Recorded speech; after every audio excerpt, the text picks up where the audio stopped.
सतनाम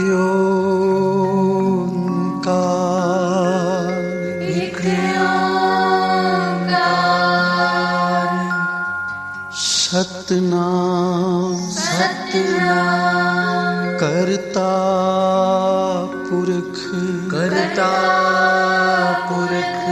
निर्भव निर्वैर अकाल मूरत अजूनी सैभं गुर प्रसाद जप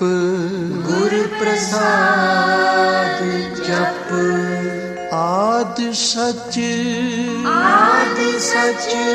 जुगाद सच है भी सच नानक होसी भी सच नानक होसी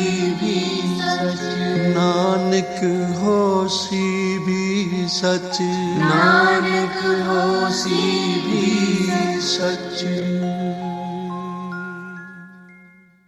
अध्याय 24 व 25।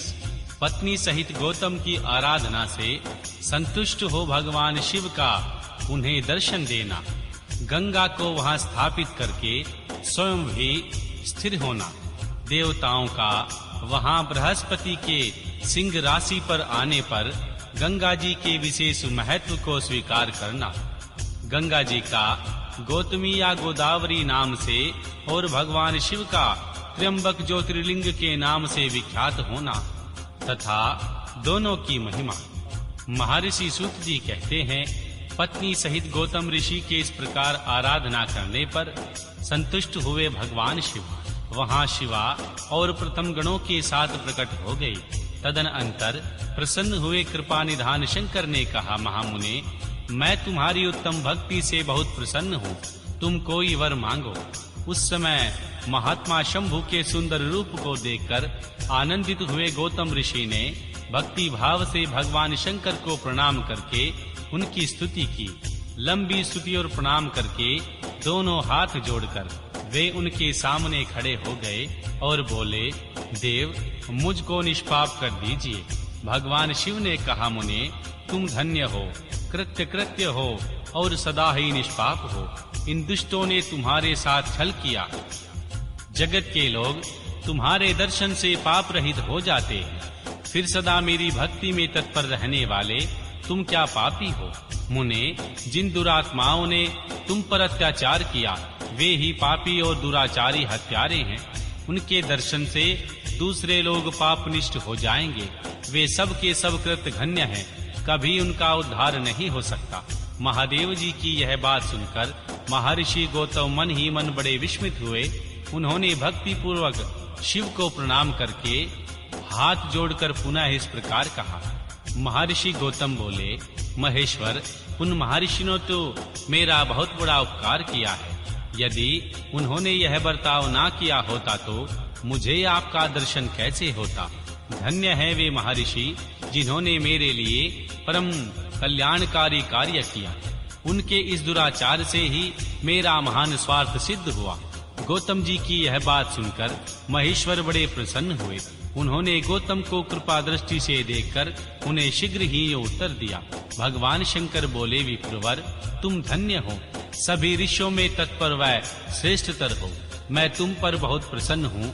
ऐसा जानकर तुम मुझसे उत्तम वर मांगो। गौतम बोले, नाथ, आप सच कहते हैं, तथापि 5 आदमी ने जो कह दिया या कर दिया वह अन्यथा नहीं हो सकता। अतः जो हो गया सो होकर ही रहेगा। देवेश, यदि आप प्रसन्न हैं तो मुझे गंगा प्रदान कीजिए और ऐसा करके लोक का महान उपकार कीजिए। आपको मेरा नमस्कार है प्रभु। यो कहकर गौतम ने देवेश्वर भगवान शिव के दोनों चरणारविंद पकड़ लिए और लोकहित की कामना से उन्हें नमस्कार किया।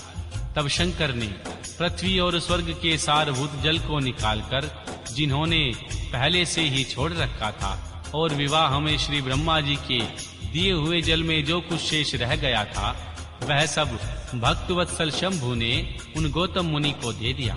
उस समय गंगा जी का जल परम सुंदर स्त्री का रूप धारण करके वहां खड़ा हुआ था। तब मुनीश्वर गौतम ने उन श्री गंगा जी की स्तुति करके उन्हें नमस्कार किया। महर्षि गौतम बोले, गंगे तुम धन्य हो, कृत्य हो, तुमने संपूर्ण भुवन को पवित्र कर दिया है, इसलिए निश्चित रूप से नरक में गिरते हुए मुझ गौतम को पवित्र करो। तदनंतर शिव जी ने गंगा से कहा, देवी तुम मुनि को पवित्र करो और तुरंत वापस न जाकर वैश्वत मनु के 28वें कलिग युग तक यहीं रहो। श्री गंगा ने कहा, महेश्वर यदि मेरा महत्व सब नदियों से अधिक हो और अंबिका तथा गणों के साथ आप भी यहाँ रहें, तभी मैं इस धरातल पर रहूंगी। श्री गंगा जी की यह बात सुनकर भगवान शिव बोले, गंगे तुम धन्य हो, मेरी बात सुनो, मैं तुमसे अलग नहीं हूँ, तथापि मैं तुम्हारे कथन अनुसार यहाँ स्थित रहूंगा, तुम भी स्थित हो जाओ। अपने स्वामी परमेश्वर शिव की यह बात सुनकर गंगा ने मन ही मन प्रसन्न हो उनकी भूरी भूरी प्रशंसा की। इसी समय देवता, प्राचीन ऋषि, अनेक उत्तम तीर्थ और नाना प्रकार के क्षेत्र वहां आ पहुँचे।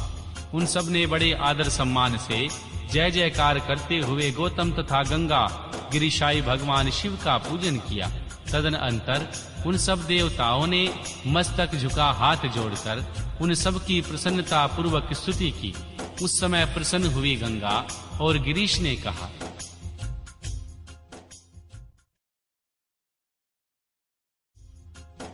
श्रेष्ठ देवताओं, वर मांगो, तुम्हारा प्रिय इच्छा करने की हम तुम्हें वर देते हैं। देवता बोले, देवेश्वर यदि आप संतुष्ट हैं और सरिताओं में श्रेष्ठ गंगे यदि आप भी प्रसन्न हैं, तो हमारा तथा मनुष्य का प्रिय करने के लिए आप लोग कृपा पूर्वक यहाँ निवास करें। श्री गंगा बोली, देवताओं फिर तो सबका प्रिय करने के लिए आप लोग स्वयं ही यहाँ क्यों नहीं रह जाते। मैं तो गौतम जी के पाप का प्रक्षालन करने आई हूँ, इसी तरह लौट जाऊंगी। इनके समाज में यहाँ मेरी कोई विशेषता नहीं समझी जाती। इस बात का पता कैसे लगे? यदि आप यहाँ मेरी विशेषता सिद्ध कर सके तो मैं अवश्य यहाँ रहूंगी, इसमें संशय नहीं है। सब देवताओं ने कहा, सरिताओं में श्रेष्ठ गंगे, सबके परम सुहाद बृहस्पति जी जब यहाँ सिंह राशि पर स्थित होंगे तब हम सब लोग यहाँ आया करेंगे, इसमें संशय नहीं है। 11,000 वर्षों तक जो पातक यहाँ प्रक्षालित होगा, उसे मलिन हो जाने पर हम उसी पाप राशि को धोने के लिए आदर पूर्वक तुम्हारे पास आएंगे। हमने यह सर्वथा सच्ची बात कही। सरिद्वारे महादेवी, अतः तुमको और भगवान शंकर को समस्त लोकों पर अनुग्रह तथा हमारा प्रिय करने के लिए यहाँ नित्य निवास करना चाहिए। गुरु, जब तक सिंह राशि पर होंगे तभी तक हम यहाँ निवास करेंगे। उस समय तुम्हारे जल में त्रिकाल स्नान और भगवान शंकर का दर्शन करके हम शुद्ध होंगे, फिर तुम्हारी आज्ञा लेकर अपने स्थान को लौट जाएंगे। महर्षि सूत जी कहते हैं, इस प्रकार उन देवताओं तथा महर्षियों गौतम की प्रार्थना करने पर भगवान शंकर और सरिताओं में श्रेष्ठ गंगा दोनों वहां स्थित हो गए। वहां की गंगा गौतमी गोदावरी नाम से विख्यात हुई और भगवान शिव का ज्योतिर्मय लिंग त्र्यंबक कहलाया। यह ज्योतिर्लिंग महान पातकों का नाश करने वाला है। उसी दिन से लेकर जब जब बृहस्पति सिंह राशि में स्थित होते हैं, तब तीर्थ क्षेत्र, देवता, पुष्कर आदि सरोवर, गंगा आदि सारी नदियाँ, श्री विष्णु आदि देवगण अवश्य ही गौतमी के तट पर पधारते और वास करते हैं। वे सब के सब जब तक गौतमी नदी के किनारे रहते हैं तब तक अपने स्थान पर उनका कोई फल नहीं होता। जब वे अपने प्रदेश में लौट आते हैं तभी वहाँ इनके सेवन का फल मिलता है। यह त्र्यंबक नाम से प्रसिद्ध ज्योतिर्लिंग गौतमी के तट पर स्थित है और बड़े बड़े पातकों का नाश करने वाला है। जो भक्ति भाव से इस त्र्यंबक लिंग का पूजन, स्तवन एवं वंदन करता है, वह समस्त पापों से मुक्त हो जाता है। गौतम के द्वारा पूजित त्र्यंबक नामक ज्योतिर्लिंग इस लोक में समस्त अभिष्टों को देने वाला तथा परलोक में उत्तम मोक्ष प्रदान करने वाला है। मुनीश्वरों, इस प्रकार तुमने जो कुछ पूछा था वह सब मैंने कह सुनाया, और अब क्या सुनना चाहते हो? आहो, मैं उसे भी तुम्हें बताऊंगा, इसमें संशय नहीं है। तुमरी कृपा में सुख खनेरे, तुमरी कृपा में सुख खनेरे। तुम मात पिता हम बारिक तेरे, तुम मात पिता हम बारिक तेरे। तुमरी कृपा में सुख खनेरे, तुमरी कृपा में सुख खनेरे।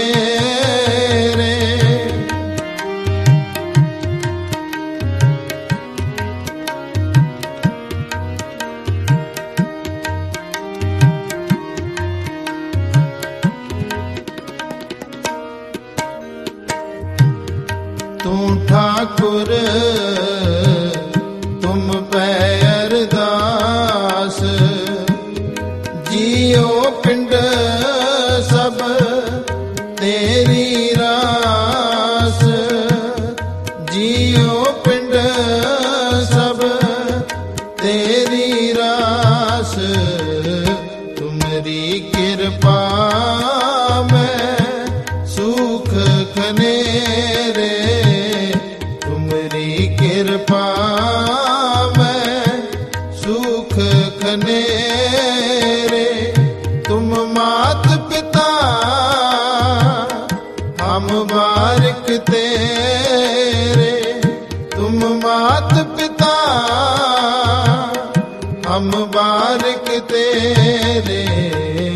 तुमरी कृपा में सुख खनेरे, तुमरी कृपा में सुख खनेरे।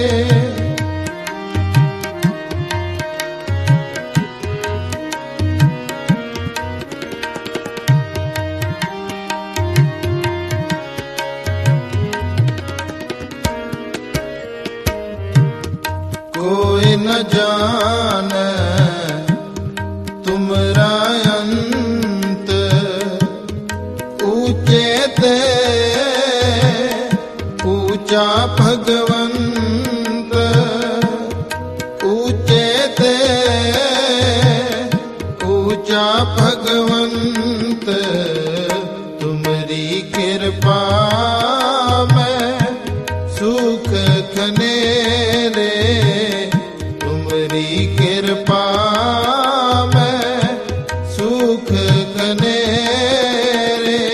तुम मात पिता हम बारिक तेरे, तुम मात पिता हम बारिक तेरे। तुमरी कृपा में सुख खनेरे, तुमरी कृपा में सुख खनेरे।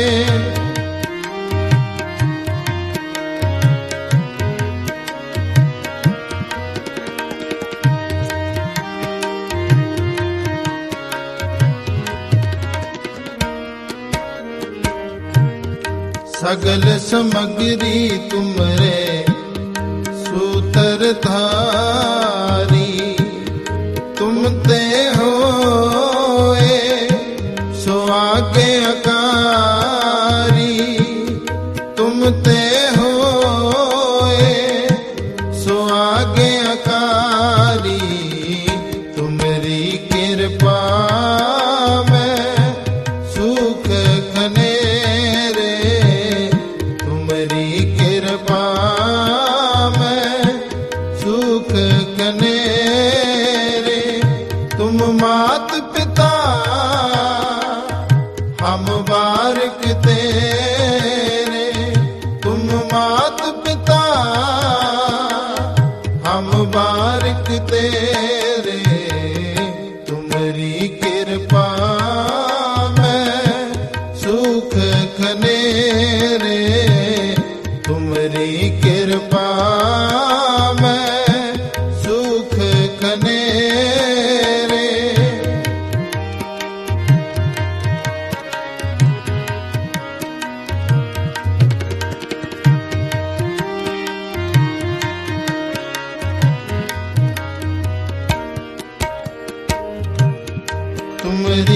गत मित तुम ही जानी। नानक दास सदा कुर्बानी।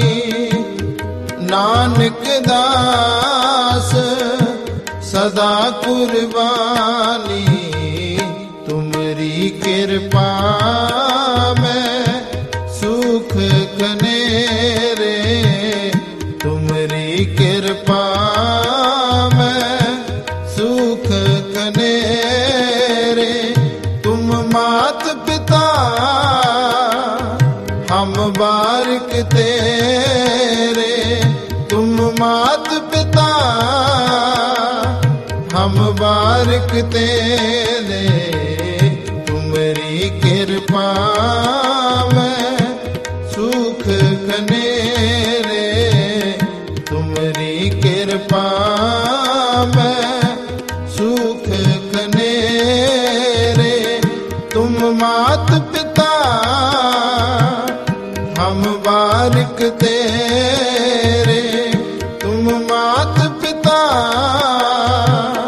हम बारिक तेरे। तुमरी कृपा में सुख कनेरे। तुमरी कृपा में सुख कनेरे। तुमरी कृपा में सुख कनेरे।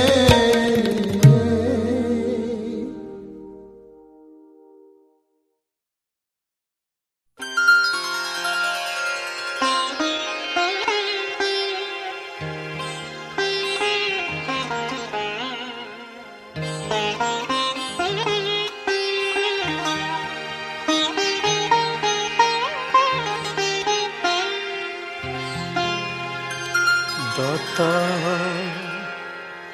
रख चरना दे कोल।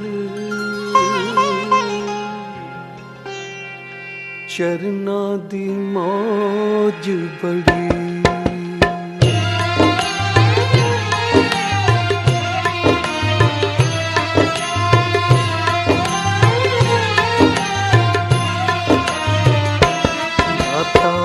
रख चरना दे कोल। चरना दी मौज बड़ी। दाता रख चरना दे कोल। चरना दी मौज बड़ी। दाता रख चरना दे कोल। चरना दी मौज बड़ी। दाता रख चरना दे कोल। चरना दी मौज बड़ी। चरना दी मौज बड़ी। चरना दी मौज बड़ी। चरना दी मौज बड़ी। चरना दी मौज बड़ी। चरना दी मौज बड़ी। चरना दी मौज बड़ी। चरना दी मौज बड़ी। चरना दी मौज बड़ी। दाता रख चरना दे कोल। चरना दी मौज बड़ी। दाता रख चरना दे कोल। चरना दी मौज बड़ी। दाता रख चरना दे कोल। चरना दी मौज बड़ी। दाता रख चरना दे कोल। चरना दी मौज बड़ी।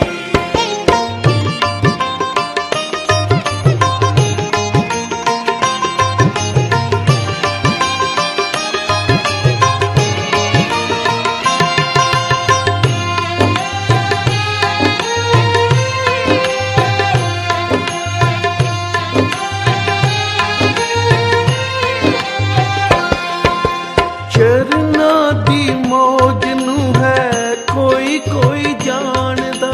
कोई कोई जानदा। कोई कोई जानदा।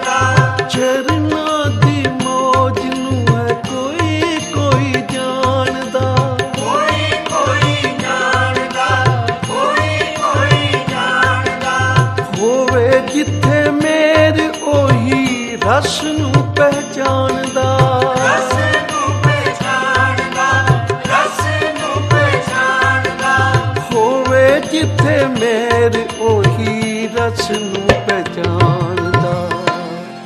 ਦਾਤਾ ਰੱਖ ਚਰਨਾਂ ਦੇ ਕੋਲ, ਚਰਨਾਂ ਦੀ ਮੌਜ ਬੜੀ। ਦਾਤਾ ਰੱਖ ਚਰਨਾਂ ਦੇ ਕੋਲ, ਚਰਨਾਂ ਦੀ ਮੌਜ ਬੜੀ। ਦਾਤਾ ਰੱਖ ਚਰਨਾਂ ਦੇ ਕੋਲ, ਚਰਨਾਂ ਦੀ ਮੌਜ ਬੜੀ। ਦਾਤਾ ਰੱਖ ਚਰਨਾਂ ਦੇ ਕੋਲ, ਚਰਨਾਂ ਦੀ ਮੌਜ ਬੜੀ।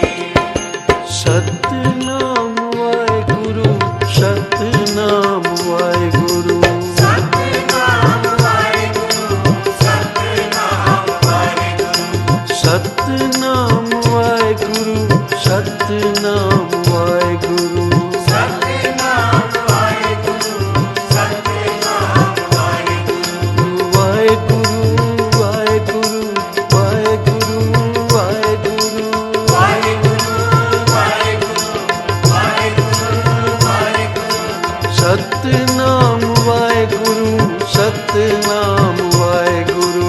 ਸਤਿਨਾਮ ਵਾਹਿਗੁਰੂ, ਸਤਿਨਾਮ ਵਾਹਿਗੁਰੂ। ਦਾਤਾ ਰੱਖ ਚਰਨਾਂ ਦੇ ਕੋਲ, ਚਰਨਾਂ ਦੀ ਮੌਜ ਬੜੀ। ਦਾਤਾ ਰੱਖ ਚਰਨਾਂ ਦੇ ਕੋਲ, ਚਰਨਾਂ ਦੀ ਮੌਜ ਬੜੀ। ਦਾਤਾ ਰੱਖ ਚਰਨਾਂ ਦੇ ਕੋਲ, ਚਰਨਾਂ ਦੀ ਮੌਜ ਬੜੀ। ਦਾਤਾ ਰੱਖ ਚਰਨਾਂ ਦੇ ਕੋਲ, ਚਰਨਾਂ ਦੀ ਮੌਜ ਬੜੀ।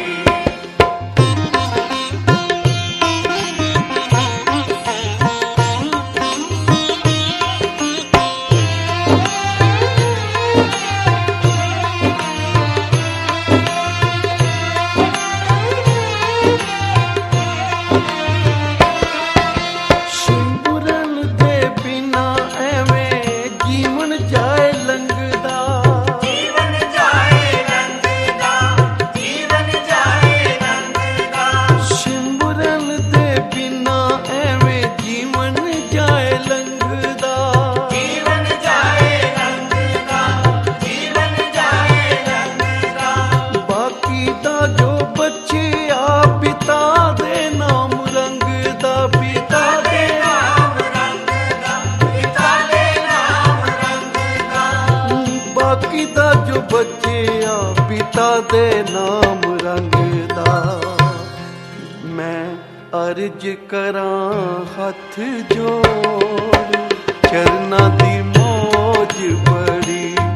ਦਾਤਾ ਰੱਖ ਚਰਨਾਂ ਦੇ ਕੋਲ, ਚਰਨਾਂ ਦੀ ਮੌਜ ਬੜੀ।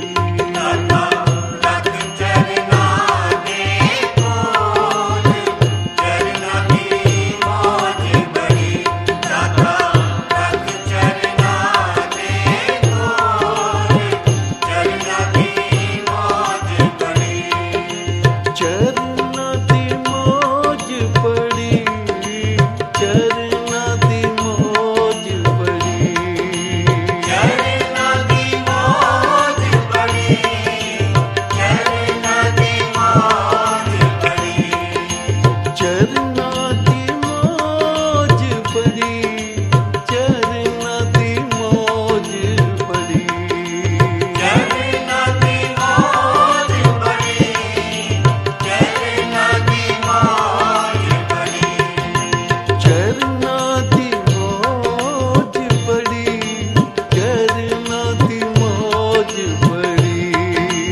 ਚਰਨਾਂ ਦੀ ਮੌਜ ਬੜੀ, ਚਰਨਾਂ ਦੀ ਮੌਜ ਬੜੀ। ਦਾਤਾ ਰੱਖ ਚਰਨਾਂ ਦੇ ਕੋਲ, ਚਰਨਾਂ ਦੀ ਮੌਜ ਬੜੀ। ਦਾਤਾ ਰੱਖ ਚਰਨਾਂ ਦੇ ਕੋਲ, ਚਰਨਾਂ ਦੀ ਮੌਜ ਬੜੀ। ਦਾਤਾ ਰੱਖ ਚਰਨਾਂ ਦੇ ਕੋਲ, ਚਰਨਾਂ ਦੀ ਮੌਜ ਬੜੀ। ਦਾਤਾ ਰੱਖ ਚਰਨਾਂ ਦੇ ਕੋਲ, ਚਰਨਾਂ ਦੀ ਮੌਜ ਬੜੀ।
ਘਟਣਾ ਸੀ ਘਾਟੇ ਵਿੱਚ ਰਹਿ ਗਿਆ।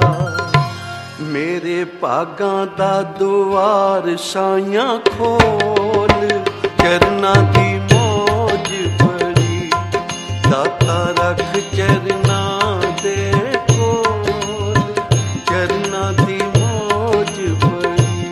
ਦਾਤਾ ਰੱਖ ਚਰਨਾਂ ਦੇ ਕੋਲ, ਚਰਨਾਂ ਦੀ ਮੌਜ ਬੜੀ, ਦਾਤਾ ਰੱਖ ਚਰਨਾਂ ਦੇ ਕੋਲ, ਚਰਨਾਂ ਦੀ ਮੌਜ ਬੜੀ। ਚਰਨਾਂ ਦੀ ਮੌਜ ਬੜੀ, ਚਰਨਾਂ ਦੀ ਮੌਜ ਬੜੀ। ਚਰਨਾਂ ਦੀ ਮੌਜ ਬੜੀ, ਚਰਨਾਂ ਦੀ ਮੌਜ ਬੜੀ। ਦਾਤਾ ਰੱਖ ਚਰਨਾਂ ਦੇ ਕੋਲ, ਚਰਨਾਂ ਦੀ ਮੌਜ ਬੜੀ। ਦਾਤਾ ਰੱਖ ਚਰਨਾਂ ਦੇ ਕੋਲ, ਚਰਨਾਂ ਦੀ ਮੌਜ ਬੜੀ। ਦਾਤਾ ਰੱਖ ਚਰਨਾਂ ਦੇ ਕੋਲ, ਚਰਨਾਂ ਦੀ ਮੌਜ ਬੜੀ। ਦਾਤਾ ਰੱਖ ਚਰਨਾਂ ਦੇ ਕੋਲ, ਚਰਨਾਂ ਦੀ ਮੌਜ ਬੜੀ।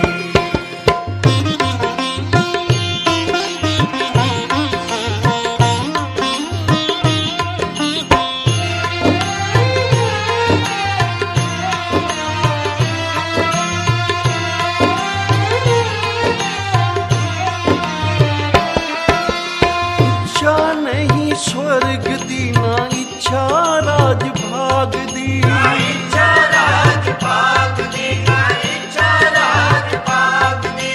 ਇੱਛਾ ਨਹੀਂ ਸਵਰਗ ਦੀ, ਨਾ ਇੱਛਾ ਰਾਜ ਭਾਗ ਦੀ। ਇੱਛਾ ਰਾਜ ਭਾਗ ਦੀ, ਇੱਛਾ ਰਾਜ ਭਾਗ ਦੀ। ਪ੍ਰੀਤੀ ਤੇਰੇ ਚਰਨਾਂ ਦੀ, ਮੰਗਾ ਮਹਾਰਾਜ ਦੀ। ਮੰਗਾ ਮਹਾਰਾਜ ਜੀ, ਮੰਗਾ ਮਹਾਰਾਜ ਜੀ। ਜਿਨ੍ਹਾਂ ਨੂੰ ਚਰਨਾਂ ਦੀ ਪ੍ਰੀਤੀ ਦਾ ਆਨੰਦ ਆ ਗਿਆ, ਚਰਨਾਂ ਦੀ ਮੌਜ ਕੋਈ ਰਸਨਾ ਬਿਆਨ ਨਹੀਂ ਕਰ ਸਕਦੀ, ਕਿਉਂਕਿ ਉਸ ਮੌਜ ਦਾ ਕੋਈ ਇਸ਼ਾਰਾ ਹੋਵੇ, ਕੋਈ ਮਿਸਾਲ ਹੋਵੇ ਦੁਨੀਆ ਤੇ, ਤਾਂ ਉਹਦੀ ਮਿਸਾਲ ਦੇ ਕੇ ਸਮਝਾਇਆ ਜਾ ਸਕਦਾ ਹੈ। ਕਬੀਰ ਜੀ ਨੂੰ ਪੁੱਛਿਆ ਸੀ, ਭਈ ਤੁਸੀਂ ਸਵਰਗ ਵੀ ਨਿੰਦ ਦਿੱਤੇ, ਨਰਕ ਵੀ ਨਿੰਦ ਦਿੱਤੇ, ਤੇ ਚਰਨਾਂ ਦੀ ਮੌਜ ਨੂੰ ਤੁਸੀਂ ਬੜਾ ਬਿਆਨ ਕਰਦੇ ਹੋ, ਉਹ ਮੌਜ ਹੈ ਕੈਸੀ? ਭਲਾ ਦੱਸੋ ਤਾਂ ਸਹੀ। ਕਬੀਰ ਜੀ ਕਹਿਣ ਲੱਗੇ, ਕੋਈ ਇਸ ਧਰਤੀ ਤੇ ਮਿਸਾਲ ਨਹੀਂ ਹੈ ਜਿਹਦੀ ਮਿਸਾਲ ਦੇ ਕੇ ਮੈਂ ਤੁਹਾਨੂੰ ਸਮਝਾ ਸਕਾਂ ਬਈ ਚਰਨਾਂ ਦੀ ਮੌਜ ਕੈਸੀ ਹੈ। चरण कमल की मौज को कहूं कैसे अनुमान, कहबे को शोभा नहीं देखा ही परवान। ਜੇ ਮੈਂ ਕੋਈ ਮਿਸਾਲ ਦੇ ਕੇ ਚਰਨਾਂ ਦੀ ਮੌਜ ਨੂੰ ਬਿਆਨ ਕਰ ਵੀ ਦੇਵਾਂ, ਉਹ ਸੁਭਾਏਮਾਨ ਨਹੀਂ ਹੋਵੇਗਾ, ਕਿਉਂਕਿ ਚਰਨਾਂ ਦੀ ਮੌਜ ਨੂੰ ਕੌਣ ਦੱਸੇਗਾ। ਕਹਿ ਕਬੀਰ ਗੁੰਗੇ ਗੁੜ ਖਾਇਆ, ਪੂਛੇ ਤੇ ਕਿਆ ਕਹੀਏ। ਗੁੰਗੇ ਨੂੰ ਮਠਿਆਈ ਖਵਾ ਦਿਓ ਤਾਂ ਉਹ ਕੀ ਦੱਸੇਗਾ, ਕੱਛਾ ਹੀ ਮਾਰੇਗਾ, ਨੱਚੇਗਾ, ਪਰ ਮੂੰਹ ਬਿਆਨ ਨਹੀਂ ਕਰ ਸਕੇਗਾ।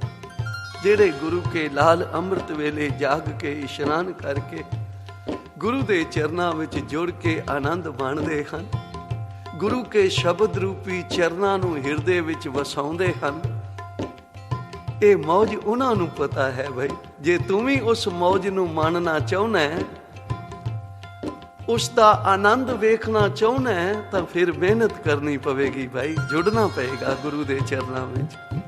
ਕਹਿਬੇ ਕੋ ਸ਼ੋਭਾ ਨਹੀਂ। ਜੇ ਮੈਂ ਕੁਝ ਮਿਸਾਲ ਦੇ ਕੇ ਸਮਝਾਉਂਦਾ ਹਾਂ ਤਾਂ ਉਹ ਗੱਲ ਸੁਭਾਏਮਾਨ ਹੀ ਨਹੀਂ ਹੁੰਦੀ। ਆ ਪਿਆਰ ਵਾਲਿਆਂ ਨੂੰ, ਜਿਨ੍ਹਾਂ ਨੂੰ ਚਰਨਾਂ ਦੀ ਮੌਜ ਚੰਗੀ ਲੱਗ ਗਈ, ਉਹ ਕਹਿੰਦੇ ਨੇ ਇੱਛਾ ਨਹੀਂ ਸਵਰਗ ਦੀ, ਨਾ ਇੱਛਾ ਰਾਜ ਭਾਗ ਦੀ। ਪ੍ਰੀਤੀ ਤੇਰੇ ਚਰਨਾਂ ਦੀ ਮੰਗਾ ਮਹਾਰਾਜ ਜੀ। ਜੇ ਤੁਠਾ ਹੈ ਤਾਂ ਤੇਰੇ ਚਰਨਾਂ ਦੀ ਪ੍ਰੀਤ ਮੇਰੇ ਹਿਰਦੇ ਵਿੱਚ ਵਸ ਜਾਵੇ। ਧੰਨ ਬਾਬਾ ਆਨੰਦ ਸਿੰਘ ਜੀ ਮਹਾਰਾਜ ਕਲੇਰਾਂ ਵਾਲੇ ਦੀਵਾਨ ਸਜਿਆ ਹੋਇਆ ਹੈ। ਨਾਮ ਦੇ ਵਿਹਾਜਣ ਲਈ ਦੂਰੋਂ ਦੂਰੋਂ ਰੂਹਾਂ ਆ ਕੇ ਜੁੜੀਆਂ ਹੋਈਆਂ ਸਨ ਤੇ ਮਹਾਂਪੁਰਖ ਕਹਿਣ ਲੱਗੇ, ਗੁਰਮੁਖੋ ਜਪ ਤਪ ਵਰਤ ਕੀਨੇ ਪੇਖਨ ਕੋ ਚਰਨਾ ਰਾਮ। ਜਿਤਨੇ ਮਨੁੱਖ ਜਪ ਤਪ ਸਿਮਰਨ ਭਜਨ ਪੁੰਨ ਦਾਨ ਕਰਦਾ ਹੈ, ਕਾਹਦੇ ਲਈ? ਕਿ ਮੈਨੂੰ ਚਰਨਾਂ ਦੀ ਪ੍ਰੀਤੀ ਬਖਸ਼ਿਸ਼ ਹੋਵੇ, ਚਰਨਾਂ ਦਾ ਪਿਆਰ ਮੇਰੇ। ਤੇ ਮਹਾਂਪੁਰਖ ਬਾਬਾ ਆਨੰਦ ਸਿੰਘ ਜੀ ਕਹਿਣ ਲੱਗੇ, ਜੇ ਚਰਨ ਪ੍ਰਾਪਤ ਹੋ ਗਏ, ਜੇ ਚਰਨ ਮਿਲ ਗਏ ਤਾਂ ਫਿਰ ਕੀ ਮੰਗੋਗੇ? ਤੇ ਸਾਰੀ ਸੰਗਤ ਹੈਰਾਨ ਹੋ ਗਈ, ਬਈ ਚਰਨਾਂ ਦੀ ਪ੍ਰਾਪਤੀ ਹੋ ਗਈ, ਫਿਰ ਹੁਣ ਮੰਗਣ ਦੀ ਕੀ ਲੋੜ ਹੈ? ਹੋਰ ਕੀ ਬਾਕੀ ਰਹਿ ਗਿਆ ਜਿਹੜਾ ਮੰਗਣ ਵਾਲਾ ਹੈ? ਪਰ ਬਾਬਾ ਜੀ ਦੇ ਸਾਹਮਣੇ ਕਿਸੇ ਦੀ ਜ਼ਰੂਰਤ ਨਹੀਂ ਸੀ ਹੁੰਦੀ ਕੋਈ ਬੋਲ ਜਾਵੇ, ਕਿਉਂਕਿ ਮਹਾਂਪੁਰਖ ਦੀ ਉਡਾਰੀ ਤੇ ਸਾਡੇ ਕਲਯੁਗੀ ਜੀਵਾਂ ਦੀ ਉਡਾਰੀ ਵਿੱਚ ਬੜਾ ਫਰਕ ਹੈ। ਜਿੱਥੋਂ ਦੀ ਗੱਲ ਉਹਨਾਂ ਕਰਨੀ ਹੈ ਅਸੀਂ ਸੋਚ ਨਹੀਂ ਸਕਦੇ। ਅਸੀਂ ਕਿਸੇ ਅੱਖਰਾਂ ਦਾ ਅਰਥ ਤਾਂ ਕਰ ਲਵਾਂਗੇ, ਪਰ ਉਸ ਦਾ ਭਾਵ ਔਰ ਜੋ ਅਨੁਭਵ ਨਾਮ ਜਪਣ ਵਾਲਿਆਂ ਦਾ ਹੁੰਦਾ ਹੈ ਉਹ ਕਿਸੇ ਹੋਰ ਦਾ ਨਹੀਂ ਹੁੰਦਾ। ਕਹਿਣ ਲੱਗੇ ਚਰਨਾਂ ਦੀ ਪ੍ਰਾਪਤੀ ਹੋ ਗਈ ਤੇ ਫਿਰ ਕੀ ਮੰਗੋਗੇ? ਤਾਂ ਫਿਰ ਆਪ ਹੀ ਪਿਆਰ ਵਿੱਚ ਆ ਕੇ ਰੱਬ ਦੇ ਰੰਗ ਵਿੱਚ ਰਤੇ ਹੋਏ ਕਹਿਣ ਲੱਗੇ, ਗੁਰਮੁਖੋ ਜਦੋਂ ਚਰਨਾਂ ਦਾ ਪਿਆਰ ਮਿਲ ਰਿਹਾ ਹੋਵੇ, ਚਰਨਾਂ ਦੀ ਪ੍ਰਾਪਤੀ ਹੋ ਜਾਵੇ, ਤਾਂ ਚਰਨਾਂ ਵਿੱਚੋਂ ਚਰਨਾਂ ਦੀ ਪ੍ਰੀਤੀ ਮੰਗ ਲੈਣ। ਕਿਉਂਕਿ ਕੋਈ ਵਸਤੂ ਮਿਲ ਜਾਵੇ ਤੇ ਫਿਰ ਉਹਦੇ ਨਾਲ ਪਿਆਰ ਨਾ ਬਣੇ। ਕੋਈ ਵਸਤੂ ਸਾਨੂੰ ਪ੍ਰਾਪਤ ਹੋ ਜਾਵੇ, ਨਿਰੰਕਾਰ ਦੇ ਦਰਸ਼ਨ ਹੋ ਜਾਣ ਤੇ ਪਿਆਰ ਹੀ ਨਹੀਂ ਬਣਿਆ, ਸਨੇਹ ਹੀ ਨਹੀਂ ਹੋਇਆ, ਤਾਂ ਫਿਰ ਉਹ ਰਸ, ਉਹ ਸਵਾਦ ਉਸ ਬਖਸ਼ਿਸ਼ ਤੋਂ ਖਾਲੀ ਰਹਿ ਜਾਈਦਾ। ਤੇ ਮਹਾਂਪੁਰਖ ਕਹਿਣ ਲੱਗੇ, ਚਰਨਾਂ ਵਿੱਚੋਂ ਚਰਨਾਂ ਦੀ ਪ੍ਰੀਤੀ ਮੰਗ ਲਿਓ। ਇਸ ਲਈ ਜਿਨ੍ਹਾਂ ਨੂੰ ਸਵਾਦ ਆ ਗਿਆ ਹੈ, ਚਰਨਾਂ ਦਾ ਰਸ ਆ ਗਿਆ, ਪਿਆਰੀ ਸਾਧ ਸੰਗਤ, ਇਸ ਰਸ ਨੂੰ ਉਹੀ ਜਾਣਦੇ ਹਨ। ਇਸ ਲਈ ਇੱਛਾ ਨਹੀਂ, ਚਰਨਾਂ ਦੇ ਪਿਆਰ ਵਾਲਿਆਂ ਨੂੰ ਰਾਜ ਨਾ ਚਾਹੋ, ਮੁਕਤ ਨਾ ਚਾਹੋ, ਮਨ ਪ੍ਰੀਤ ਚਰਨ ਕਮਲਾਰੇ। ਜੋ ਚਰਨਾਂ ਦੀ ਪ੍ਰੀਤੀ ਵਿੱਚ ਆਨੰਦ ਹੈ, ਕਿਉਂਕਿ ਕਬੀਰ ਜੀ ਕਹਿੰਦੇ ਹਨ, ਮੈਨੂੰ ਸਵਰਗ ਨਹੀਂ ਚਾਹੀਦਾ, ਸਵਰਗ ਤਾਂ ਪੁੰਨਾਂ ਕਰਕੇ ਮਿਲਦਾ। ਜਦੋਂ ਪੁੰਨ ਸਮਾਪਤ ਹੋ ਜਾਣ ਤਾਂ ਜੀਵ ਫਿਰ ਉੱਥੇ ਹੀ ਪਹੁੰਚ ਜਾਂਦਾ ਹੈ ਜਿੱਥੋਂ ਤੁਰਿਆ ਸੀ। ਪੁੰਨ ਖਤਮ ਹੋ ਗਏ ਤੇ ਫਿਰ ਗਿਰਾਏਮਾਨ ਕੀਤਾ ਜਾਂਦਾ ਹੈ। ਕਬੀਰ ਜੀ ਕਹਿੰਦੇ ਹਨ, ਮੈਂ ਨਰਕਾਂ ਵਿੱਚ ਵੀ ਨਹੀਂ ਜਾਵਾਂਗਾ, ਕਿਉਂਕਿ ਜਿਨ੍ਹਾਂ ਨੂੰ ਪੂਰਨ ਗੁਰੂ ਦੀ ਪ੍ਰਾਪਤੀ ਹੋ ਗਈ ਹੈ, ਪੂਰਨ ਗੁਰੂ ਕਦੇ ਆਪਣੇ ਸੇਵਕ ਨੂੰ ਨਰਕਾਂ ਵਿੱਚ ਨਹੀਂ ਜਾਣ ਦਿੰਦਾ। ਉਹ ਬਚਾਉਂਦਾ ਹੈ, ਭਾਵੇਂ ਆਪਣੀ ਕਮਾਈ ਦੇਣੀ ਪਵੇ, ਆਪਣੇ ਸੇਵਕ ਨੂੰ ਕਦੇ ਨਰਕਾਂ ਵਿੱਚ ਨਹੀਂ ਜਾਣ ਦੇਵੇਗਾ। ਤੇ ਕਬੀਰ ਜੀ ਕਹਿੰਦੇ ਹਨ, ਕਬੀਰ ਸਵਰਗ ਨਰਕ ਤੇ ਮੈਂ ਰਹੋ, ਸੰਤਨ ਕੇ ਪਰ ਸਤਗੁਰ ਕੇ ਪ੍ਰਸਾਦ, चरण कमल की मौज को रहो अंत अर आद। चरण कमल की मौज में रहो अंत अर आद। कबीर चरण कमल की मौज को कहो कैसे अनुमान, कहबे को शोभा नहीं देखा ही परवान। ਕਹਿੰਦੇ ਹਨ ਇਸ ਮੌਜ ਨੂੰ ਉਹੀ ਜਾਣਦੇ ਹਨ ਜਿਹੜੇ ਗੁਰੂ ਦੇ ਚਰਨਾਂ ਵਿੱਚ ਜੁੜਦੇ ਹਨ ਭਾਈ। ਇਸ ਲਈ ਇੱਛਾ ਨਹੀਂ ਸਵਰਗ ਦੀ, ਨਾ ਇੱਛਾ ਰਾਜ ਭਾਗ ਦੀ। ਕਿਨਾਂ ਨੂੰ, ਜਿਨ੍ਹਾਂ ਨੂੰ ਸ਼ਬਦ ਰੂਪੀ ਚਰਨਾਂ ਦਾ ਸਵਾਦ ਆ ਗਿਆ। ਇੱਛਾ ਨਹੀਂ ਸਵਰਗ ਦੀ, ਨਾ ਇੱਛਾ ਰਾਜ ਭਾਗ ਦੀ, ਨਾ ਇੱਛਾ ਰਾਜ ਭਾਗ ਦੀ, ਨਾ ਇੱਛਾ ਰਾਜ ਭਾਗ ਦੀ। ਪ੍ਰੀਤੀ ਤੇਰੇ ਚਰਨਾਂ ਦੀ ਮੰਗਾ ਮਹਾਰਾਜ ਜੀ, ਮੰਗਾ ਮਹਾਰਾਜ ਜੀ, ਮੰਗਾ ਮਹਾਰਾਜ ਜੀ। ਪ੍ਰੀਤੀ ਤੇਰੇ ਚਰਨਾਂ ਦੀ ਮੰਗਾ ਮਹਾਰਾਜ ਜੀ। ਗੁਰੂ ਭਰ ਦਿਓ ਮੇਰੀ ਝੋਲ, ਚਰਨਾਂ ਦੀ ਮੌਜ ਬੜੀ। ਦਾਤਾ ਰੱਖ ਚਰਨਾ ਦੇ ਕੋਲ, ਚਰਨਾ ਦੀ ਮੌਜ ਬੜੀ। ਦਾਤਾ ਰੱਖ ਚਰਨਾ ਦੇ ਕੋਲ, ਚਰਨਾ ਦੀ ਮੌਜ ਬੜੀ। ਦਾਤਾ ਰੱਖ ਚਰਨਾ ਦੇ ਕੋਲ, ਚਰਨਾ ਦੀ ਮੌਜ ਬੜੀ।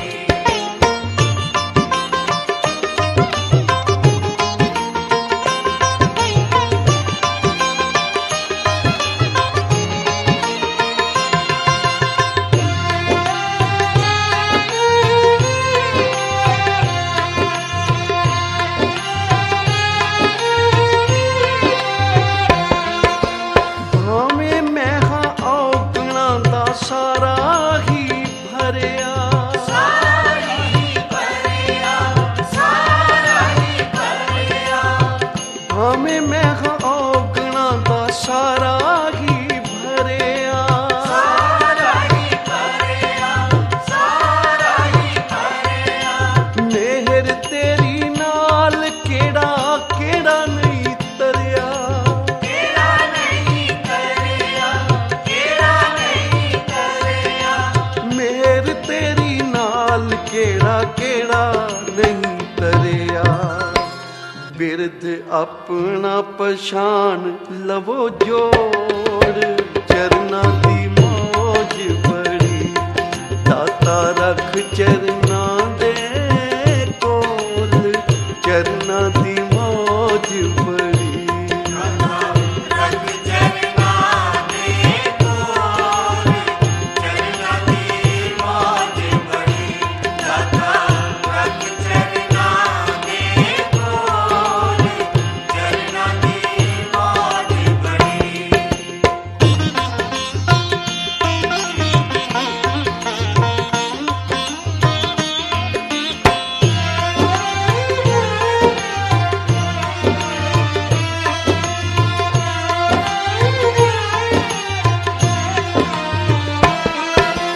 ਚਰਨਾ ਤੋਂ ਚਰਨਾ ਦੀ ਪ੍ਰੀਤੀ ਹਾਂ ਮੰਗਦਾ। ਪ੍ਰੀਤੀ ਹਾਂ ਮੰਗਦਾ, ਪ੍ਰੀਤੀ ਹਾਂ ਮੰਗਦਾ। ਚਰਨਾ ਤੋਂ ਚਰਨਾ ਦੀ ਪ੍ਰੀਤੀ ਹਾਂ ਮੰਗਦਾ। ਪ੍ਰੀਤੀ ਹਾਂ ਮੰਗਦਾ, ਪ੍ਰੀਤੀ ਹਾਂ ਮੰਗਦਾ।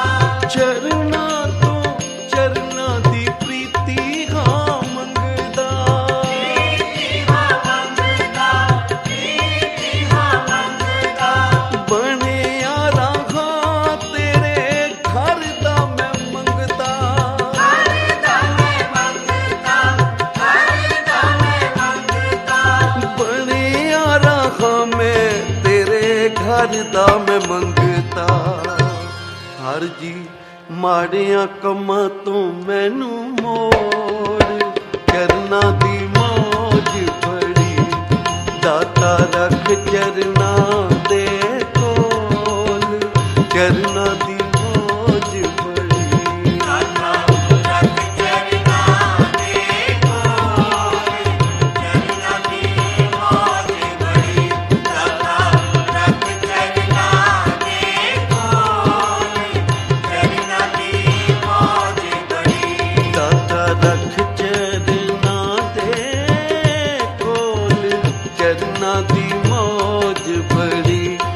ਦਾਤਾ ਰੱਖ ਚਰਨਾ ਦੇ ਕੋਲ, ਚਰਨਾ ਦੀ ਮੌਜ ਬੜੀ। ਰੱਖ ਚਰਨਾ ਦੇ ਕੋਲ, ਚਰਨਾ ਦੀ ਮੌਜ ਬੜੀ। ਦਾਤਾ ਰੱਖ ਚਰਨਾ ਦੇ ਕੋਲ, ਚਰਨਾ ਦੀ ਮੌਜ ਬੜੀ। ਚਰਨਾ ਦੀ ਮੌਜ ਬੜੀ, ਚਰਨਾ ਦੀ ਮੌਜ ਬੜੀ। ਚਰਨਾ ਦੀ ਮੌਜ ਬੜੀ, ਚਰਨਾ ਦੀ ਮੌਜ ਬੜੀ। ਮਾਈ ਚਰਨ ਗੁਰ ਮੀਠੇ, ਵਡੇ ਭਾਗ ਦੇਵੇ ਪਰਮੇਸ਼ਰ, ਕੋਟ ਫਲਾਂ ਦਰਸ਼ਨ ਗੁਰ ਦੀਠੇ। ਚਰਨ ਮਿੱਠੇ ਜਿਨ੍ਹਾਂ ਨੂੰ ਲੱਗ ਗਏ, ਚਰਨਾਂ ਤੋਂ ਭਾਵ ਹੈ ਗੁਰੂ ਕਾ ਸ਼ਬਦ। ਤਮ ਸੰਸਾਰ ਚਰਨ ਲਗ ਤਰੀਐ। ਹਜ਼ੂਰ ਕਹਿੰਦੇ ਹਨ ਜਿਨ੍ਹਾਂ ਨੂੰ ਸ਼ਬਦ ਰੂਪੀ ਚਰਨ ਪ੍ਰਾਪਤ ਹੋ ਗਏ ਹਨ ਉਹ ਸੰਸਾਰ ਸਾਗਰ ਤੋਂ ਸੁਤੇ ਹੀ ਪਾਰ ਹੋ ਜਾਣਗੇ। ਪਰ ਮਿੱਠੇ ਲੱਗੇ, ਕਿਉਂਕਿ ਬਾਣੀ ਮਿੱਠੀ ਨਹੀਂ ਲੱਗੀ ਤਾਂ ਪਿਆਰ ਨਹੀਂ ਬਣਿਆ। ਜੇ ਪਿਆਰ ਨਹੀਂ ਬਣਿਆ ਤਾਂ ਫਿਰ ਹਿਰਦੇ ਵਿੱਚ ਜੋਤ ਨਹੀਂ ਜਗੇਗੀ। ਇਸ ਲਈ ਮਾਈ ਚਰਨ ਗੁਰ ਮੀਠੇ। ਧੰਨ ਗੁਰੂ ਨਾਨਕ ਪਾਤਸ਼ਾਹ ਜੀ ਦੇ ਸਤਿਕਾਰਯੋਗ ਮਾਤਾ ਜੀ ਨੇ, ਜਿਹੜੀ ਘਰ ਦੀ ਦਾਸੀ ਸੀ ਤੁਲਸਾ, ਉਹਨੂੰ ਆਖਿਆ ਜਾ ਤੁਲਸਾ ਗੁਰੂ ਨਾਨਕ ਨੂੰ ਜਗਾ ਕੇ ਆ, ਪ੍ਰਸਾਦੇ ਦਾ ਟਾਈਮ ਹੈ, ਪ੍ਰਸਾਦਾ ਤਿਆਰ ਹੋ ਗਿਆ, ਆ ਕੇ ਛਕ ਲੈਣ। ਤੇ ਧੰਨ ਗੁਰੂ ਨਾਨਕ ਪਾਤਸ਼ਾਹ ਸਮਾਧੀ ਸਥਿਤ ਸਨ, ਕਿਉਂਕਿ ਰੱਬ ਤਾਂ ਕਦੇ ਸੌਂਦਾ ਨਹੀਂ, ਉਹ ਤਾਂ ਸਮਾਧੀ ਵਿੱਚ ਰਹਿੰਦੇ ਸਨ। ਲੋਕਾਂ ਦੇ ਭਾਣੇ ਸੁੱਤਾ ਹੋਵੇਗਾ, ਪਰ ਜਦੋਂ ਨਿਰੰਕਾਰ ਸੌਂ ਗਿਆ ਸੰਸਾਰ ਤੇ ਪਰਲੋ ਨਾ ਆ ਜਾਏਗੀ। ਉਹ ਕਦੇ ਨਹੀਂ ਸੌਂਦਾ ਨਿਰੰਕਾਰ। ਦਾਸੀ ਨੇ ਵੇਖਿਆ ਕਿ ਧੰਨ ਗੁਰੂ ਨਾਨਕ ਪਾਤਸ਼ਾਹ ਬਿਰਾਜਮਾਨ ਹਨ, ਉੱਪਰ ਚੱਦਰਾ ਪਾਇਆ ਹੋਇਆ, ਇੱਕ ਚਰਨ ਆਪ ਦਾ ਬਾਹਰ ਨਜ਼ਰ ਆ ਰਿਹਾ, ਤੇ ਆਪਣੇ ਮਾਲਕ ਦਾ ਸਤਿਕਾਰ ਅਦਬ ਮੁੱਖ ਰੱਖ ਕੇ ਹੁਣ ਜਗਾਉਣਾ ਵੀ ਹੈ।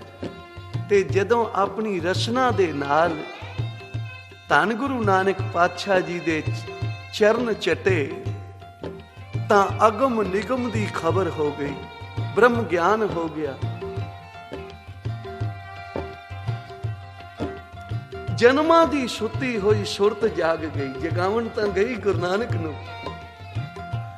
ਪਰ ਤੁਲਸਾ ਦਾਸੀ ਦੀ ਆਪਣੀ ਜਨਮਾਂ ਦੀ ਸੁੱਤੀ ਹੋਈ ਸੁਰਤ ਜਾਗ ਗਈ। ਕੀ ਤੱਕਦੀ ਹੈ ਕਿ ਗੁਰੂ ਨਾਨਕ ਸੱਚੇ ਪਾਤਸ਼ਾਹ ਤਾਂ ਭਾਈ ਮਨ ਸੁਖ, ਜੋ ਗੁਰੂ ਨਾਨਕ ਦੇ ਚਰਨਾਂ ਦਾ ਭਵਰਾ ਸੀ, ਵਿਦੇਸ਼ਾਂ ਨੂੰ ਮਾਲ ਲੈ ਜਾਇਆ ਕਰਦਾ ਸੀ ਬੇੜੇ ਭਰ ਕੇ। ਤੇ ਕੀ ਤੱਕਿਆ ਕਿ ਗੁਰੂ ਨਾਨਕ ਸੱਚੇ ਪਾਤਸ਼ਾਹ ਆਪਣੇ ਸੇਵਕ ਦਾ ਉਹ ਜਹਾਜ਼, ਉਹ ਬੇੜਾ ਬੰਨੇ ਲਾ ਰਹੇ ਹਨ। ਕੁੰਮਰ ਕੇਰੀ ਵਿੱਚ ਫਸ ਗਿਆ, ਸਿੱਖ ਨੇ ਅਰਦਾਸ ਕੀਤੀ ਹੈ ਤੇ ਗੁਰੂ ਨਾਨਕ ਸਾਹਿਬ ਸੱਚੇ ਪਾਤਸ਼ਾਹ ਉਹਦਾ ਬੇੜਾ ਕੰਧੀ ਲਾ ਰਹੇ ਹਨ।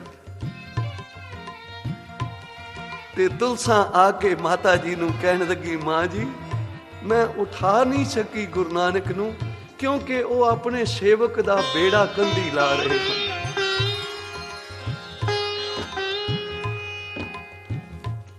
ਹੁਣ ਮਾਂ ਇਸ ਗੱਲ ਨੂੰ ਸਮਝ ਨਾ ਸਕੀ ਕਿ ਤੁਲਸਾ ਦਾਸੀ ਕਿੱਥੋਂ ਬੋਲ ਰਹੀ ਹੈ। ਧੰਨ ਗੁਰੂ ਨਾਨਕ ਪਾਤਸ਼ਾਹ ਸਮਾਧੀ ਤੋਂ ਉਠਾਨ ਹੋਏ, ਜਦੋਂ ਪ੍ਰਸਾਦਾ ਛਕਣ ਬੈਠੇ ਤਾਂ ਮਾਤਾ ਤ੍ਰਿਪਤਾ ਜੀ ਦੇ ਦੋ ਨੈਣਾ ਵਿੱਚੋਂ ਮੋਤੀ ਡਿੱਗ ਪਏ। ਮਾਂ ਜੀ ਤੁਸੀਂ ਰੋ ਰਹੇ ਹੋ? ਆਖਿਆ ਲੋਕ ਤਾਂ ਮਖੌਲੀਆਂ ਕਰਦੇ ਹੀ ਹਨ, ਬਈ ਨਾਨਕ ਕੋਈ ਕਾਰ ਵਿਹਾਰ ਨਹੀਂ ਕਰਦਾ, ਵਿਹਲਾ ਹੈ, ਪਤਾ ਨਹੀਂ ਇਸ ਨੂੰ ਕੀ ਹੋਇਆ ਹੈ, ਪਤਾ ਨਹੀਂ ਕੀ ਚਮੜਿਆ ਹੋਇਆ ਹੈ। ਲੋਕ ਤਾਂ ਮਖੌਲੀਆਂ ਕਰਦੇ ਹੀ ਸਨ, ਪਰ ਅੱਜ ਦਾਸੀ ਨੇ ਵੀ ਮਖੌਲ ਕੀਤਾ। ਹੁਣ ਤਾਂ ਨੌਕਰਾਣੀਆਂ ਵੀ ਸਾਨੂੰ ਮਖੌਲ ਕਰਨ ਲੱਗ ਗਈਆਂ। ਤੇ ਧੰਨ ਗੁਰੂ ਨਾਨਕ ਪਾਤਸ਼ਾਹ ਜੀ ਨੇ ਜਦੋਂ ਸੁਣੀ ਬਈ ਦਾਸੀ ਨੇ ਕਿਹਾ ਕਿ ਭਾਈ ਮਨ ਸੁਖ ਦਾ ਬੇੜਾ ਕੰਧੀ ਲਾ ਰਹੇ ਹਨ, ਤੇ ਧੰਨ ਗੁਰੂ ਨਾਨਕ ਪਾਤਸ਼ਾਹ ਸੁਤੇ ਹੀ ਕਹਿਣ ਲੱਗੇ, ਮਾਤਾ ਜੀ ਇਹਦੀ ਗੱਲ ਦਾ ਬੁਰਾ ਨਾ ਮਨਾਓ, ਇਹ ਝੱਲੀ ਹੈ, ਉਚਾਰਨ ਕਰੋ ਸ੍ਰੀ ਵਾਹਿਗੁਰੂ। ਤੇ ਦੁਨੀਆ ਵੱਲੋਂ ਉਹ ਝੱਲੀ ਹੋ ਗਈ ਤੇ ਨਿਰੰਕਾਰ ਵੱਲੋਂ ਉਹਦੇ ਦੁਆਰ ਖੁੱਲ ਗਏ। ਹੁਣ ਜਿੱਧਰ ਵੇਖਦੀ ਹੈ ਉਸ ਅਕਾਲ ਪੁਰਖ ਵਾਹਿਗੁਰੂ ਦਾ ਨੂਰ ਹੀ ਨੂਰ ਨਜ਼ਰ ਆ ਰਿਹਾ, ਕੋਈ ਦੂਸਰਾ ਪਾਸਦਾ ਨਹੀਂ। ਤੁਲਸਾ ਦਾਸੀ ਇਹ ਜੀਵ ਜਦੋਂ ਗੁਰੂ ਨਾਨਕ ਦੇ ਚਰਨਾਂ ਨਾਲ ਲੱਗ ਗਈ, ਸਿਰਫ ਆਪ ਹੀ ਨਹੀਂ ਤਰੀ, ਕੁੱਲ ਹੀ ਨਹੀਂ ਤਰੀ, ਅਨੇਕਾਂ ਕੁੱਲਾਂ ਦਾ ਉਧਾਰ ਹੋ ਗਿਆ ਤੁਲਸਾ ਦਾਸੀ ਦਾ। ਇਹ ਹੈ ਜਿਨ੍ਹਾਂ ਨੂੰ ਚਰਨ ਮਿੱਠੇ ਲੱਗ ਗਏ ਹਨ। ਇਸ ਲਈ ਇਹੀ ਅਰਦਾਸ ਕਰੀਦੀ ਹੈ, ਦਾਤਾ ਰੱਖ ਚਰਨਾਂ ਦੇ ਕੋਲ। ਕਾਮ ਕ੍ਰੋਧ ਲੋਭ ਮੋਹ ਹੰਕਾਰ ਦੀ ਅੱਗ ਸਾਰੇ ਹੀ ਲੱਗੀ ਹੋਈ ਹੈ। ਇਸ ਸੜਦੇ ਬਲਦੇ ਹੋਏ ਸੰਸਾਰ ਤੋਂ ਬਚਾ ਲੈ। ਸਾਡੀ ਬਾਹ ਫੜ ਲੈ, ਆਪਣੇ ਚਰਨਾਂ ਨਾਲ ਜੋੜੀ ਰੱਖ, ਤਾਂ ਕਿ ਤੇਰਾ ਸਿਮਰਨ ਸਾਸ਼ ਗਰਾਸ਼ ਕਰਕੇ ਅਸੀਂ ਆਪਣਾ ਜੀਵਨ ਸਫਲਾ ਕਰ ਸਕੀਏ। ਦਾਤਾ ਰੱਖ ਚਰਨਾਂ ਦੇ ਕੋਲ, ਚਰਨਾਂ ਦੀ ਮੌਜ ਭਰੀ। ਦਾਤਾ ਰੱਖ ਚਰਨਾਂ ਦੇ ਕੋਲ, ਚਰਨਾਂ ਦੀ ਮੌਜ ਭਰੀ।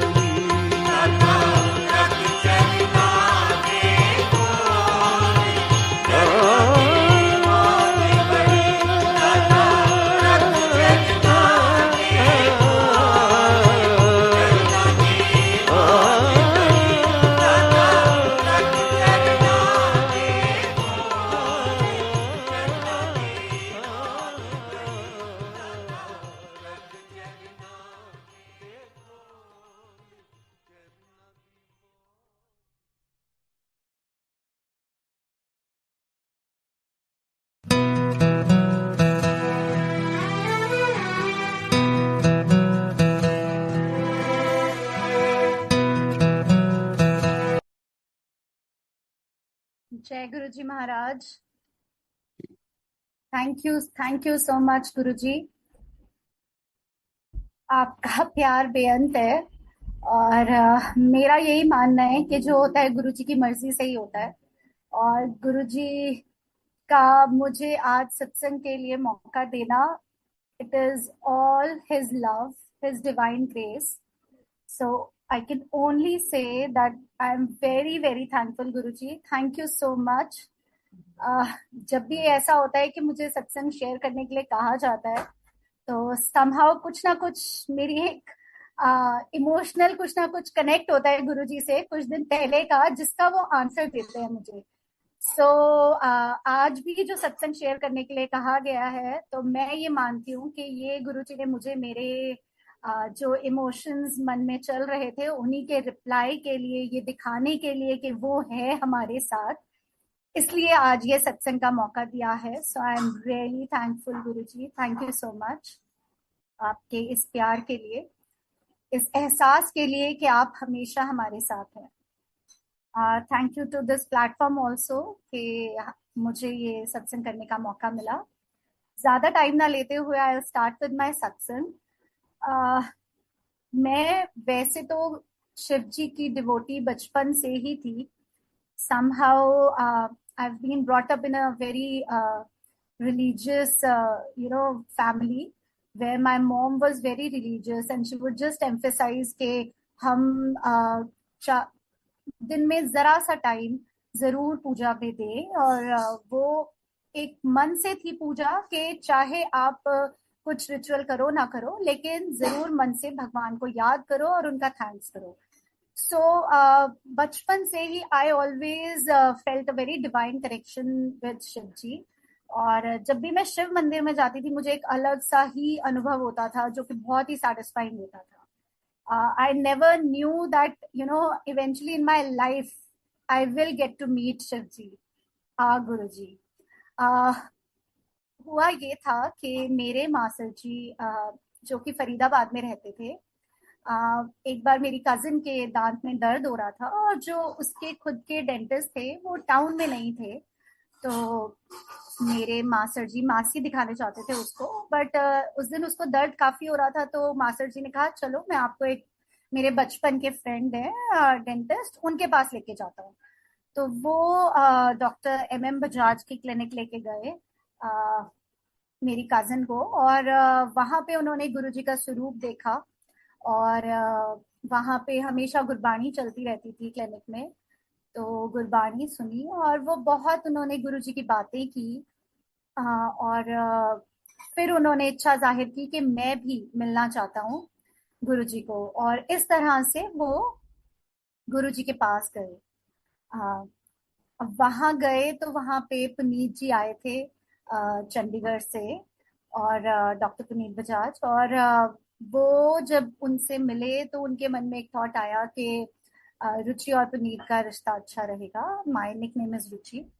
और जब ये थॉट आया तो हमें मतलब this is what he told me, but अब इतना जुड़ने के बाद मुझे लगता है कि there is no coincidences, it is all Guruji's plan, it is all Guruji's choice. तो ये गुरुजी ने ही उनके मन में थॉट डाला और उन्होंने वो लोगों ने मेरी फोटोग्राफ ली और वो गुरुजी के पास डॉक्टर बजाज से बात की और वो गए। अब मैं अभी तक डॉक्टर बजाज बोल रही हूँ, eventually he is my father in law, मेरे पापा जी हैं। और फिर वहां पर जब फोटोग्राफ लेके गए तो जब पापा ने फोटो दिखाई गुरुजी को, तो गुरुजी ने मेरी फोटोग्राफ उल्टी देखी, जहां से वाइट शीट होती है, और उल्टी देख के ऐसे आगे पीछे की और फिर बोला, ब्राह्मणा दी कुड़ी की तो फसा लेती, कुड़ी चंगी ने, कुड़ी दे प्यो बड़े चंगे ने, छेती शादी करो, कह के उन्होंने गुरुजी ने पापा की तरफ फोटो दे दी। और इस तरह से हमारा रिश्ता हुआ गुरुजी की मर्जी से। और मैं एक बात और बताना चाहूंगी कि just a month before this incident Puneet ji के साथ गुरुजी के पास एम्पायर स्टेट कोई आंटी गए थे और उन्होंने गुरुजी को पूछा था कि गुरुजी डॉक्टर दी शादी कराओ। उनके मन में कोई था डॉक्टर साहब के लिए, डॉक्टर पुनीत के लिए, तो वो चाहते थे कि गुरुजी बोलें तभी मान जाएगा पुनीत। तो उन्होंने सजेस्ट किया कि गुरुजी आप डॉक्टर साहब की शादी कराओ। तो उस टाइम पे just a month before this incident, जो ये मैंने अभी बताया मेरी फोटोग्राफ वाला, गुरुजी ने उनको आंटी को मना कर दिया, बोला डॉक्टर आ देंगे जल्दी शादी होगी, ये कह के उन्हें मना कर दिया। और जस्ट 1 महीने बाद ये इंसिडेंट हुआ। तो ये अगेन ऑल गुरुजी's प्लान। और उसके बाद हमारा 9 जुलाई को रोका हुआ और रोके के बाद हम दोनों फैमिलीज गुरुजी के पास गए एम्पायर स्टेट, उनका आशीर्वाद लेने। और जब हम गए तो मेरी जैसे मैंने बताया मेरी मासर जी ने मेरा रिश्ता कराया, तो मेरी मासी की फैमिली भी हमारे साथ थी और मेरी एक कजन भी हमारे साथ उस दिन गई। तो जब गुरुजी से सबको इंट्रोड्यूस करा रहे थे और एकदम से गुरुजी ने जब मेरी कजन को इंट्रोड्यूस कराने लगे तो बोला की कर दिए। तो पुनीत जी ने कहा MBA कर रही है गुरुजी। तो गुरुजी ने कहा married to a beautiful American, हंसते हुए।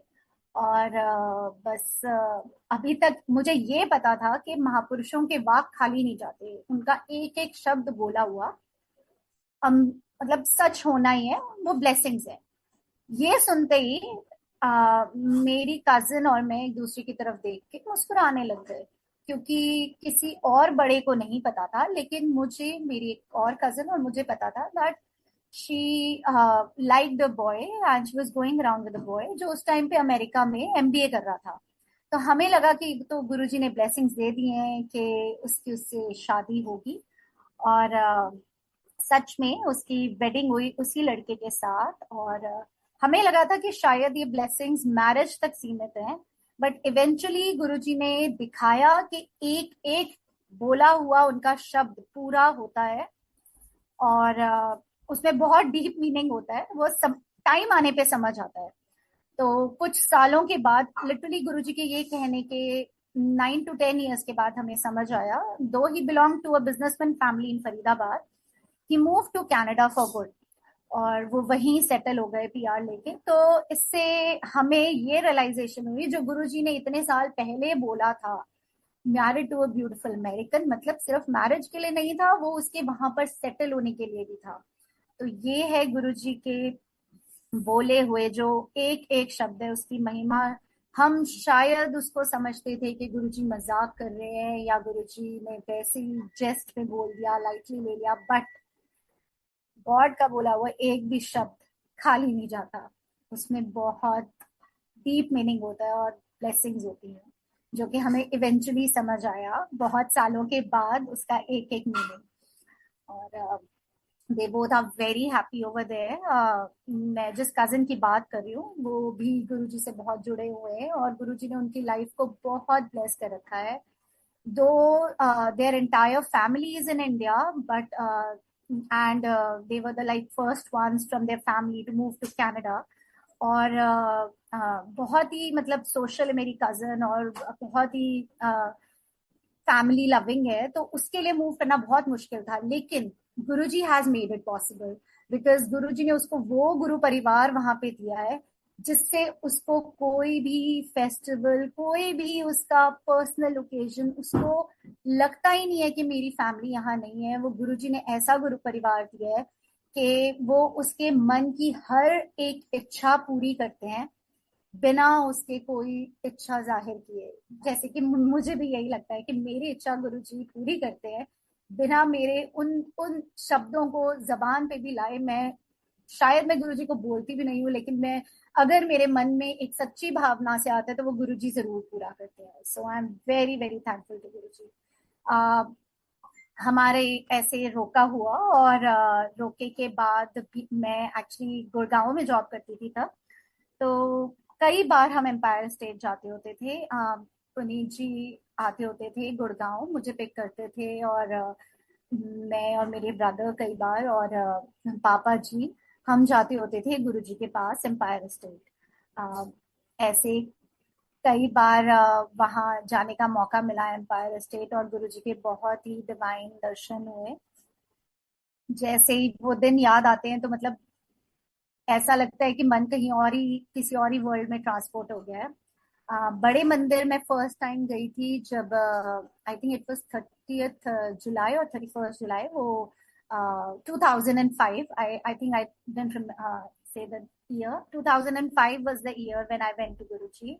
9 जुलाई को पहली बार दर्शन किए थे, और बड़े मंदिर में गई थी आई थिंक 30th या 31st जुलाई था, जिस दिन गुरु पूर्णिमा का दिन था उसी साल। और उस साल गुरुजी का दरबार बाहर लगा हुआ था, जहाँ पे शिव जी की मूर्ति है बाहर, और जो मंदिर का प्रेमाइसेस है हॉल के, उसके मेन हॉल के उसके बीच में जो जगह थी वहां गुरुजी का दरबार लगा हुआ था। और जैसे मेरी टर्न आने लगी मत्था टेकने की, मैंने जरा सा आगे बढ़ी तो गुरुजी ने कहा, आओ जोशी आंटी आओ। पहली बार लाइफ में मुझे लगा ये क्या हुआ, मुझे किसी ने आंटी बोला, मैं तो गुरुजी से बहुत ज्यादा छोटी हूँ, ये क्या हुआ। और मन में इस कंफ्यूजन के साथ साथ मैंने मत्था टेका, और मैंने सोचा शायद मेरी शादी होने वाली है, गुरुजी कुछ इंडिकेट करना चाहते हैं। बट मैं इसी कंफ्यूजन में मत्था टेक के जैसे ही मैं वापस आई, पलटी, तो मैंने देखा कि पापा जी, पुनीत जी बहुत खुश हो रहे हैं। वो कह रहे हैं कि just a second, sorry for the interruption. वो बहुत खुश हो रहे हैं, और वो ये कह रहे हैं कि गुरुजी ने आपको आंटी बुलाया है, ये बहुत बड़ी ब्लेसिंग्स हैं। फिर पापा ने समझाया कि बहुत से संगत कई बार सालों आती हैं, गुरुजी कोई बात नहीं करते। कई बार उनकी मर्जी होती है कि वो बात नहीं करते, और आपसे बात की है, आपको आंटी कह के बुलाया है। It's like you know he is accepting you in गुरु परिवार, उन्होंने आपको प्यार से बुलाया है। तो बहुत खुश थे पापा। और तब मुझे वो वैल्यूज पता चली उन शब्दों की जिनसे मैं डिस्टर्ब हो रही थी। मुझे लग रहा था लिटरली कि आप गुरुजी आंटी क्यों बोल रहे हैं। तब मुझे पता चला तो कि गुरुजी प्यार से संगत में अंकल आंटी कह के बुलाते हैं। और उसके बाद से तो ये हुआ कि जब भी मैं एम्पायर स्टेट जाती थी, मेरे को कभी ऐसा कुछ अर्ज नहीं हुई कि मैं गुरुजी से कोई बात करूं या मैं उनसे कुछ पूछूं। कुछ ऐसा लगता नहीं था, बस मुझे मन करता था मैं गुरुजी को देखती रहूं। और मन ही मन में कई बार गुरुजी से कहती थी, गुरुजी आज मुझे जोशी आंटी कह दो, मुझे बस अच्छा लगेगा कि आपने मुझे ब्लेस कर दिया। और जिस जिस दिन मैं ये सोचती थी, उस दिन गुरुजी या तो जब मैं आती थी तब मुझे बुला देते थे जोशी आंटी, या मैं जब इजाजत लेने लगती थी तब बुला देते थे। तो गुरुजी ने इस तरह से कई बार मेरे मन के भाव, शुरू से ही मैं कहूंगी कि ऐसे पढ़ के हमेशा आ, उनको आंसर किया, और बहुत प्यार से आंसर किया। एक बार गुरुजी ने ऐसे ही जब हम एम्पायर स्टेट गए थे, मुझे अभी एकदम से थॉट आया कि मुझे एक बार गुरुजी ने ये भी कहा था, पापा साथ में थे तो मैंने मत्था टेका, पापा ने मत्था टेका, तो गुरुजी ने कहा सौरे दी सेवा कर। मैंने कहा हाँ जी गुरुजी। और छोटी छोटी कुछ ना कुछ गुरुजी कई बार कह देते थे। एक बार मुझे याद है लाइक गुड़गांव में एक एनुअल फंक्शन ऑर्गेनाइज किया गया था, एनुअल सत्संग ऑर्गेनाइज किया गया था 25 दिसंबर को किया था। It was the year 2005 I believe, और 2006, मुझे याद नहीं आ रहा। उस दिन भी गुरुजी ने बात की, और मेरी भाभी थी साथ में, पूछा पूरा, बड़े प्यार से हंसकर बात की। तो those were like very such golden moments with Guruji. Uh, हमारी शादी हुई, और शादी के बाद हम गुरुजी के पास गए मत्था टेकने, आशीर्वाद लेने। और जब हमारी वेडिंग को अभी 2 दिन हुए थे, तो अभी हम लाइन में लगे हुए थे मत्था टेकने के लिए, और अभी हमारी टर्न भी नहीं आई थी, और एकदम से गुरुजी ने हमें देख के बोला, ऐसे की कर रहे हो, हनीमून पे जाओ। और हम दोनों एकदम से इतना एम्बैरस हो गए, एंड वी वर लाइक हाँ जी गुरुजी। और गुरुजी की खैर वो ब्लेसिंग्स थी जो गुरुजी ने हमें दी थी, and we actually had a very good time after that. बहुत गुरुजी ने हमें, अच्छे से हम घूमे, और बहुत गुरुजी ने ब्लेस किया। उनकी प्रेजेंस हमें हमेशा हर दिन फील हुई। उसके बाद दिसंबर ऑफ दैट ईयर, मुझे याद है कि हम जैसे एम्पायर स्टेट जाते होते थे, एक बार ऐसे ही टाइम पे मेरे मास्टर जी साथ थे, दूसरे मास्टर जी जो अमृतसर से बिलोंग करते थे, इंदर मास्टर जी।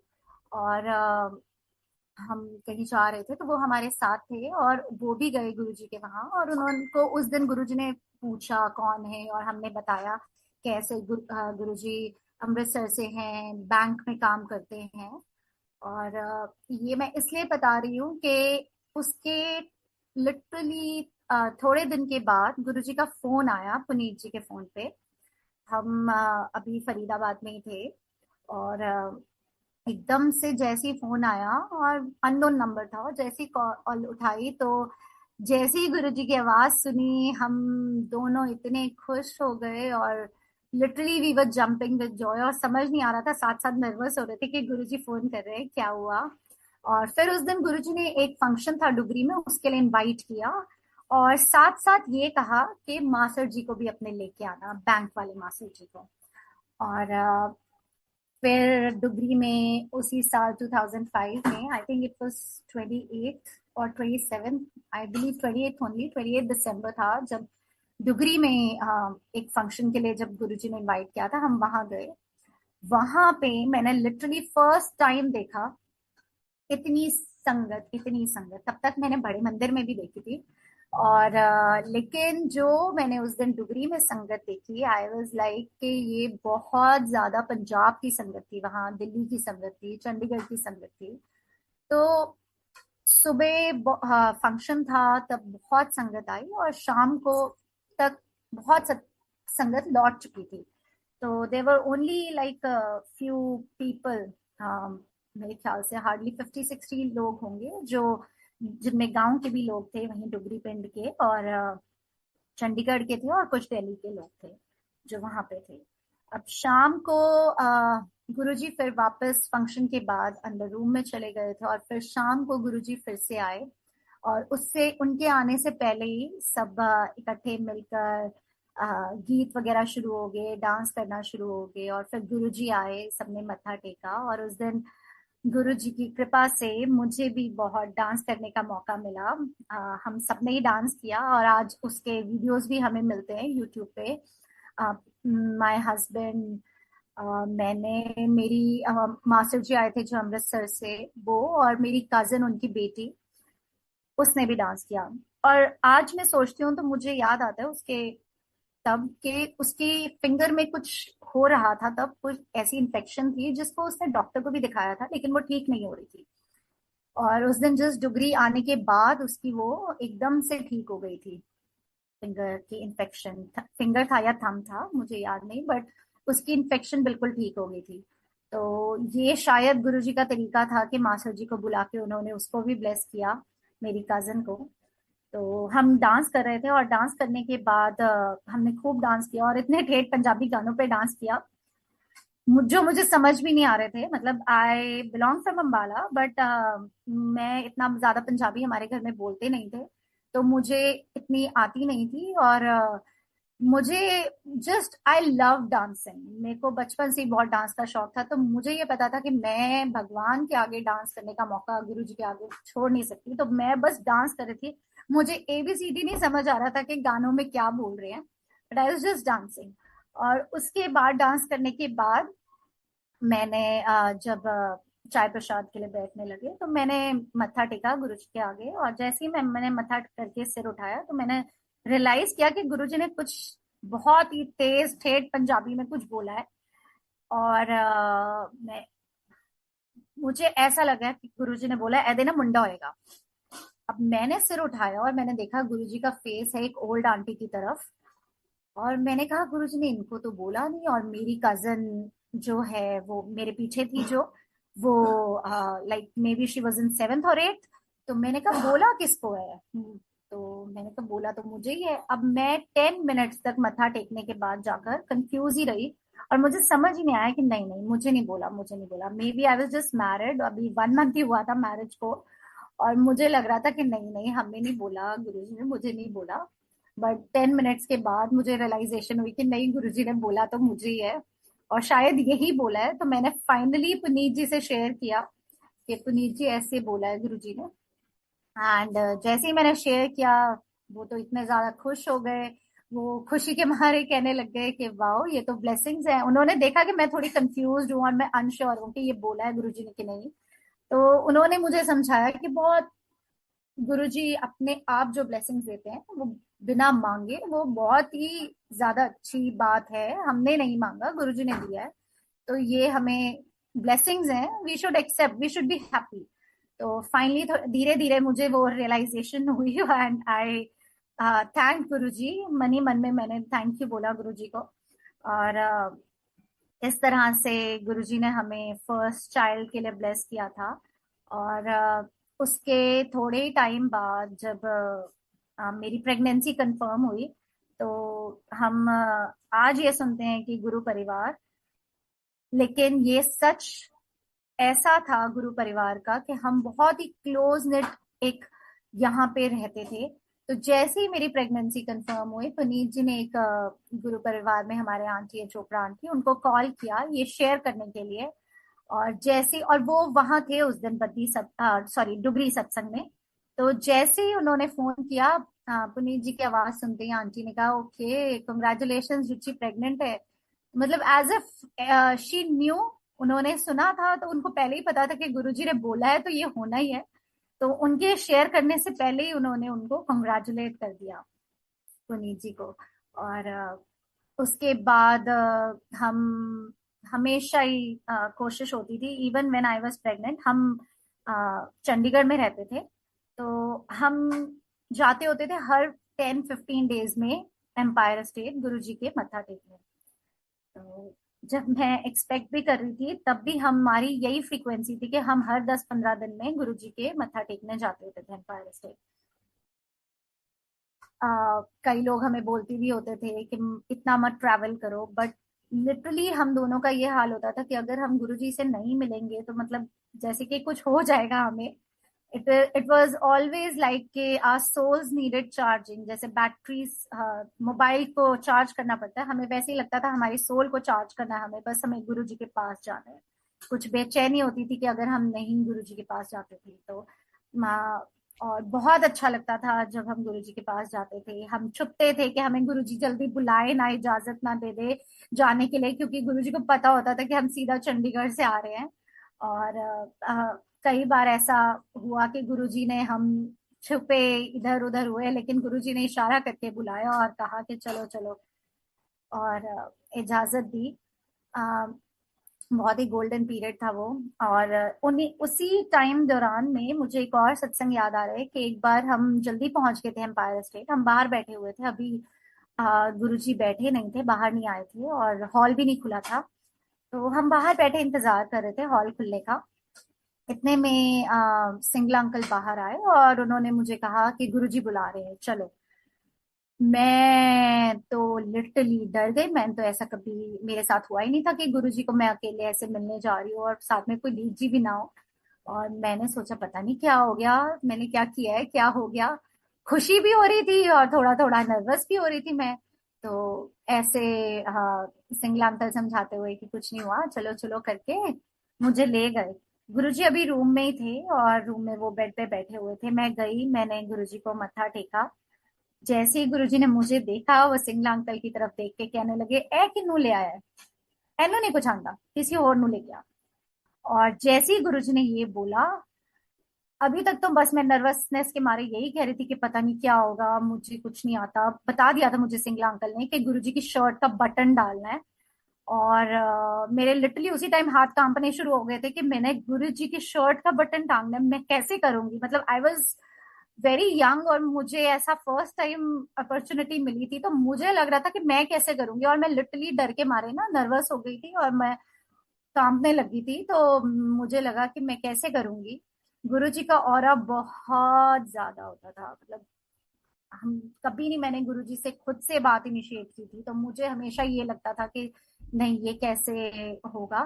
तो जैसे ये बोला गुरुजी ने, तो मैंने, अंकल ने कहा, इशारा किया चलने के लिए।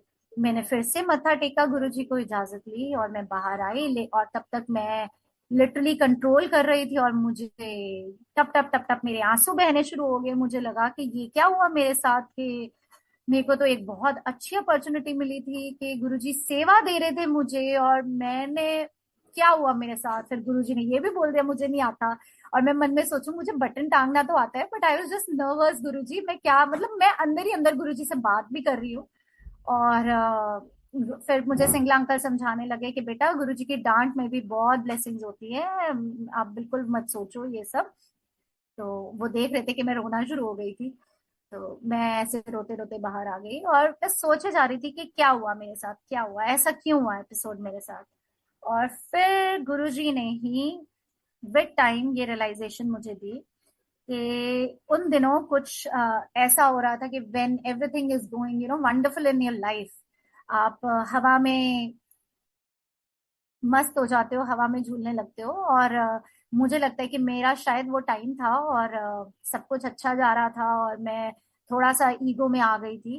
तो शायद वो एपिसोड ऐसा है कि उस दिन गुरुजी ने मेरी ईगो खत्म कर दी थी बिल्कुल। गुरुजी ने की वो जो डांट थी, वो मुझे लिटरली ऐसा लगा कि गुरुजी ने ये दिखाया है कि लाइफ में कभी अहंकार नहीं रखना चाहिए। वो मुझे एक लगा कि मुझे गुरुजी ने वो प्रैक्टिकल लेसन दिया है। अब ये मेरी अंडरस्टैंडिंग थी और ये आज तक मेरी अंडरस्टैंडिंग है। गुरुजी ने अगर कुछ और होता तो गुरुजी मुझे जरूर कुछ ना कुछ किसी रूप में बताते, किसी तरीके से बताते। और उस दिन तो गुरुजी से डांट भी मिली है। उसके बाद हम जाते रहते थे गुरुजी के पास। और जैसे मैंने बताया एक्सपेक्टिंग भी थी मैं, तब भी मैंने गुरुजी के डांस किया है, बड़े मंदिर में भी डांस किया है दिसंबर 31।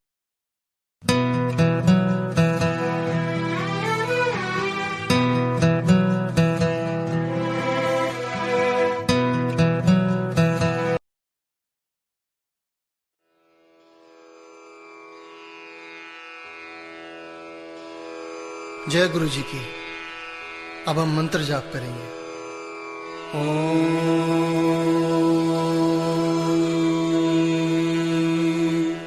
नमः शिवाय। शिव जी सदा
गुरुजी सदा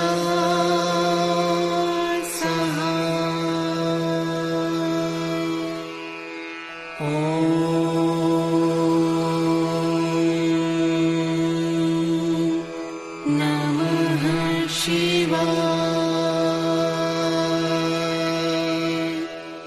शिवजी सदा सहाय।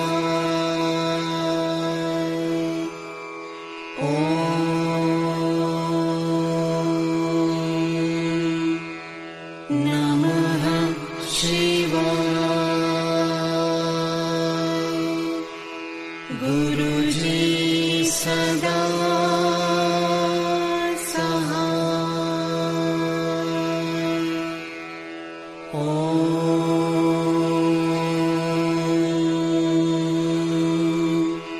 नमः शिवाय। शिवजी सदा सहाय।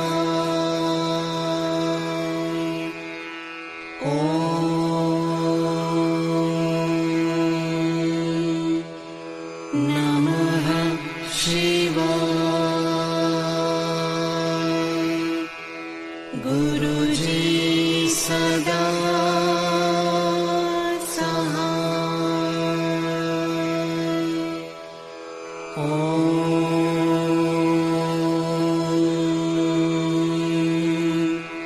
नमः शिवाय। शिवजी सदा सहाय।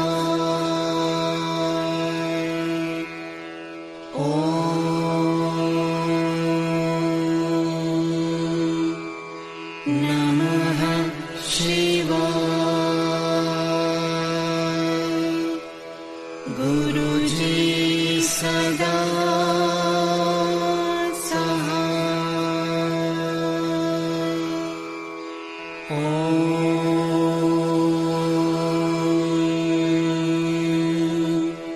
नमः शिवाय। शिवजी सदा सहाय।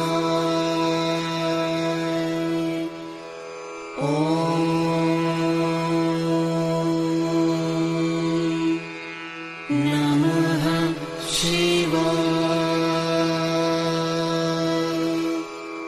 गुरुजी सदा सहाय।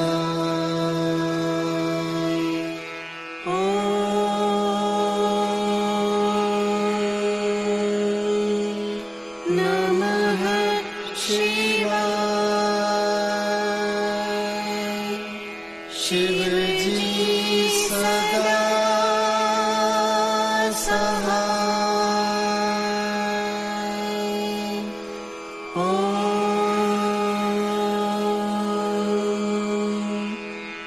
नमः शिवाय। गुरुजी सदा सहाय।